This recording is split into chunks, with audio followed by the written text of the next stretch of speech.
I can't believe we're reviewing Alvin and the Chipmunks. You guys voted for it and we're doing it, but this movie was a bit different from what I remember, and does nostalgia actually hit like a bitch? Behind the overly cheesy lines and story, there isn't much else in this particular film, in my opinion.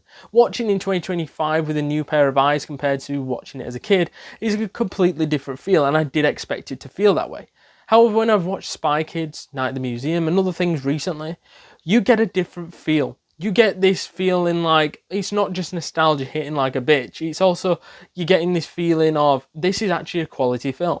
With Alvin and the Chipmunks, I didn't get hit with that. I got hit with, oh, actually, has the years gone by actually done this movie a disservice? Because at the end of the day, I feel that the cheesy chipmunk humor and the douchey CEO boss doesn't really seem to work as well now in 2025. I'm not sure if it's because I watch more films or if it's just because I've grown up and now this sort of film doesn't appeal to me as much.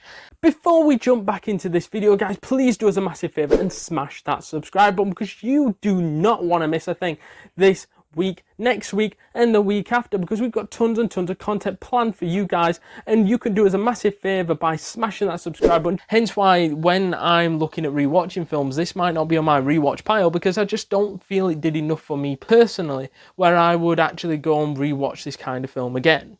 I think the festivities in this particular film are great, and if you're looking for a Christmas hit, this might be for you. And especially if you've got a young family as well, the chipmunk humour might just be enough to keep them entertained.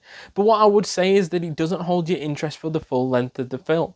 It's about an hour and a half, but I would say that last half an hour is a little bit of a struggle. The first two halves are pretty good and are quite entertaining, but when you get into that last third of basically you're dealing with more of the CEO boss, dealing with the chipmunks, and the fun and the novelty sort of wears off, and you're just waiting for Dave to get the chipmunks back, really, and you know what's coming up, you know what's going to happen.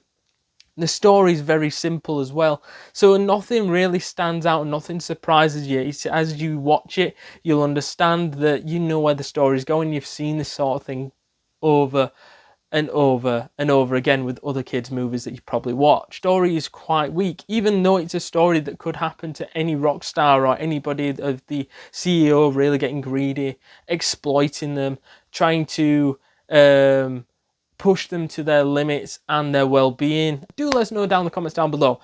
Do you still love Alvin and the Chipmunks from 2007, or you are like me where you're thinking, has it had its time? Is it one of those where you loved it as a kid and now you look back at it with different eyes and think, you know, it could have been a lot better and it's not as good as you remember? Let us know down in those comments down below. So to summarise this film then, for me this is either 6.9 out of 10 and an average film. And to me, most of that rating is from nostalgia alone. But if you haven't yet seen our movie review on Spy Kids 2, The Island of Lost Dreams, then you need to see that movie review right now. Or if you do want to come back later on and you don't fancy watching that review, then hit the subscribe button and I'll see you guys next time.